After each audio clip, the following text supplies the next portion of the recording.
Hello and welcome to the Ant-Man channel. Welcome you guys. It is Friday the 29th of May 2015 and I just want to say welcome. If you're a first time person, you guys should go check out the part 1 of this video so that you guys know probably a little more, I guess. I don't know. I'm assuming that it's going to continue from where I left off on the first video. I got an article in front of me from ChristianPost.com. It is called Analysis: 3 Reasons Republicans and Obama Should Stop Attacking the Liberal Arts. This is part 2 of this analysis by Nap Nasworth, a Christian Post political analyst. The thumbnail is a picture of established in 1636. Harvard is the oldest institution of higher education in the United States. The university, which is based in Cambridge and Boston, Massachusetts, has an enrollment of over 20,000 degree candidates, including undergraduate, graduate, and professional students. Harvard has more than 360,000 alumni around the world. All right, let's get into this, shall we? I'm like tripping over my tongue a lot. This may not go well. Okay, Republicans and President Barack Obama should stop attacking the liberal arts. As mentioned in part 1, many Republicans and Obama have been diminishing liberal arts education, especially the social sciences and humanities. Note, while math and science are also liberal arts, for the purposes of this discussion, I am using liberal arts as shorthand for humanities and social sciences. Also discussed in part 1, for Republicans, these attacks may partly be due to the liberal biases of social science and humanities professors. This fact should, however, motivate Republicans and conservatives to improve rather than undermine the liberal arts. Duh. You want to talk about, what are the issues we're facing here in the United States, you know what I mean? Easily can be addressed by getting a liberal arts education. What is a liberal arts education, you might ask? It is higher learning. It's like if you really take education seriously, you're going to go after a liberal arts education. You're going to go after a really in-depth study into, not just the people who framed the Constitution and all of the laws that we live under here in America and all of the great heroic stories that we can learn from these men, but the philosophy and ideologies behind what they believed in. This has a lot to do with what you do. Whatever you put your faith in is what your actions are going to produce. Does that make sense? Whatever you put your faith in, that ideology or philosophy, may it be Judeo-Christianity or may it be socialism, whatever it is that you believe is actually real and actually works and is effective in a civilized society, you're actually going to act it out because you believe it. People try to put a weird, obscure thing on faith and religion, it's all thrown into the same bin. But even atheists have faith. They put their faith in nothing, though. So, I mean, but they try to rationalize and actually explain to you what nothing is, as if you need somebody to give you a lecture on what nothing means. You know what I mean? It's just, they tried to argue logically. They try to destroy logic somehow using their own logic. I can't even explain to you the insanity of that way of thinking because it's so contradictory that it's unintelligible. You know what I mean? There's no reason to even break that down because it's nonsense. So anyway, let's see. Let's get back into this, shall we? Attacking the liberal arts is both liberal and conservative. As Wilfred Maclay, the GT and Libby Blankenship Chair in the History of Liberty at the University of Oklahoma, put it in an article for The Imaginative Conservative. A liberal arts education serves both to ground us in the wisdom of the past as well as encourage criticism and freedom of inquiry.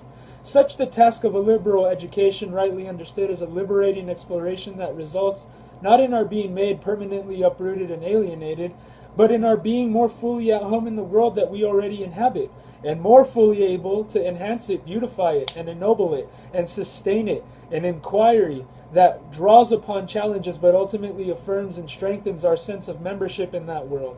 In fact, an inquiry whose pursuit is part and parcel of our membership, and which makes tradition and insight into partners rather than foes, he wrote. Given the bipartisan attacks on the liberal arts, it is important to understand why it matters, and why the liberal arts should be supported. Here are 3 reasons Republicans and Obama should stop attacking the liberal arts. Even my vocal cords were like, huh? When I said Obama, because, man, I mean, this guy, you know what I mean? I don't know about you, man, but I see through him like a glass window. I don't know. I see through him, though, and it's easy because the guy's a communist Muslim. And I know that we're not all, not all Muslims are extremists or radicals or whatever you want to put on them, the kind that blow themselves up, you know what I mean? But, you know what I mean? There is an ideology there. There is to take into consideration some type of framework as to how a government should work, or how a ethic, how we apply a moral ethic in the culture. You know what I'm saying? I was listening to Paul Washer, and I forgot who else was saying this. I think it was Paul Washer. Yeah, he was the one that was saying, and it was all thanks and brought to you by the Puritan Pictures, by the way. How? Oh no, I think it was actually, it might have been him or the guy from Alistair Begg. That's his name, Alistair Begg. I think it was either him or Paul Washer that said that. Oh no, it wasn't. It was Artaxerxes. Wow, I was wrong on both those. Artaxerxes said that we're not supposed to be moral. We're supposed to be holy. I hope that one, that one got me today, like big time. I was like, wow. I was like, that's good. That's a good one. Okay, so number 1, a liberal arts education prepares students for the workforce. The notion that a liberal arts education is useless in the workplace is a myth. Looking simply at the average salaries of recent graduates by major is a poor substitute for the value of a college degree. First, the average of a set of numbers does not tell you how those numbers are distributed. Liberal arts majors will have a greater range of students based upon their preparation, skills, and motivation. STEMs, S-T-E-Ms majors, on the other hand, tend to be a more select group, students who are well prepared, skilled, and highly motivated. This partly explains why STEM majors have a higher average starting salary. Second, looking at the long-term data, liberal arts majors can fare well across a lifetime, especially when they get a postgraduate degree. A 2014 report by the Association of American Colleges and Universities found that during peak earnings years, ages 56 to 60, liberal arts majors earned about $2,000 more per year on average than those with pre-professional and professional degrees. Additionally, the 40% of liberal arts majors who went on to get a postgraduate degree had a $20,000 per year average boost in earnings. Third, people value things other than money. Amen. I know that I literally, in the light of God's holiness, I don't value money. But I know that money's useful, and that God obviously wants you to make use of something like that so that you're not living on the street. You know what I mean? A lot of people assume that just because we're Christians, we're supposed to just have sandals and a staff in our hand and a robe on and just walking through the desert. No, man. You know what I mean? God obviously, I know that we're selfish. We're not perfect in all of our desires and prayers, but God understands that, and He wants to give you the things that you secretly desire, as long as you're living in His will and you are right and in right standing with Him, upright, doing what's right. Mainly what your purpose on this earth is to be holy, is to love mercy, to do justly, to walk humbly, these things with God. This is what is required of you, to love the Lord with all your mind, with all your soul, with all your strength, with all your heart. You know what I mean? All these things, right?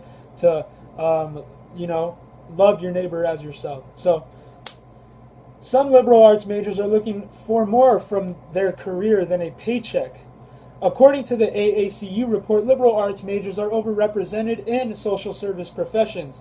Chances are these workers find value in what they do beyond their salary. Imagine where we would be as a society without them. Arguing that their value should be measured by their salary, by their starting salary, is an insult to the important work they do. Amen. Look at teachers. When I was a little kid, all the way up until I was in high school, I remember my teachers complaining about how much they got paid. That's literally what the talk around in the coffee room with teachers is all about, right? Like, oh, you know, who cares about this job? Like, I get paid garbage. You know, a lot of times they don't really know like what's going on with UNESCO and Common Core and all that. So that's why they're so frustrated, because they don't see results that are good in their classrooms using these nonsense curriculums, man. These curriculums that by design are trying to dumb down the United States citizen. It is. It's trying to dumb us down. Let's just be honest, okay? Conspiracy theory, tin foil hats aside, that is a fact, okay? I know that's what we look like when we talk about stuff like that, but I just don't. I want to get past the nonsense. I want to be real about this stuff, right? But that's how it is. Additionally, many companies do look for workers with the skills that a liberal arts education provides. A liberal arts education helps students learn to communicate well, problem solve, think creatively, adapt to new situations, and work in teams, all skills valued by employers. In an August 2014 article for Fast Company, Elizabeth Segrin interviewed from CEOs of tech companies,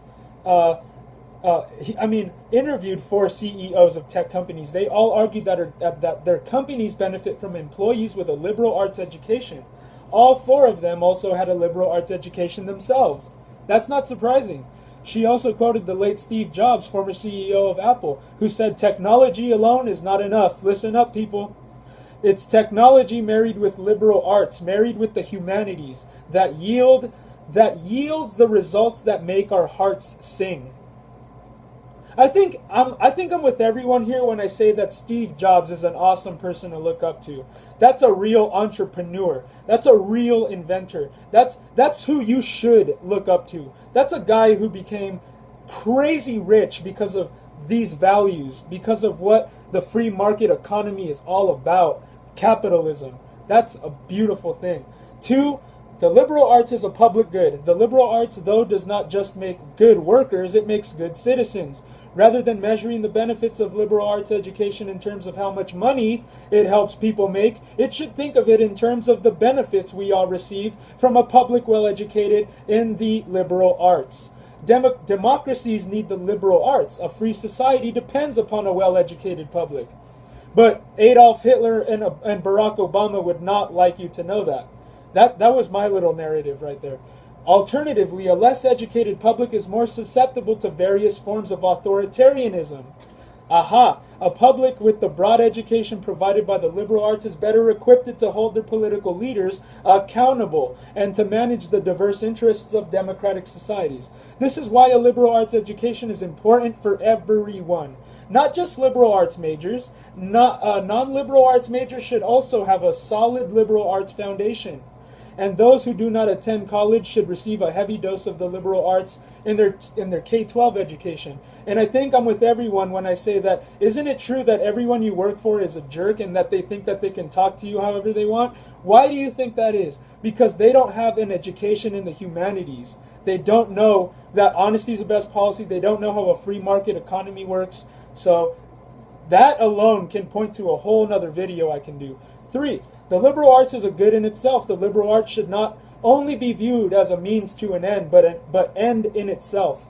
While there are many societal benefits and useful individual skills that can be derived, ultimately a liberal arts education is good because it is itself good. The liberal arts does not just seek to understand what makes us human. It is what makes us human, or it is what makes us human. Though the liberal arts we seek to better understand ourselves, we do, using that, our communities and our place in the universe, there is no finish line to this endeavor. The journey itself is the good. Here again is Maclay. We live at what is arguably the most prosperous moment in the entire history of the human race. The standard of living that even the most common among us enjoys today would be the envy of kings and queens in ages past. Is it really credible then to say at precisely this moment that the pursuit of the highest and best kind of education is something that much poorer peoples and times were right to seek, but that we can no longer afford? Can we hear how absurd it sounds for us to be saying such things? Amen, you guys. This is a very important issue today. This alone can solve so many problems in our society today. And let me tell you guys something. it's good because it's the journey, right? It's the journey, and that's the seeking, and that's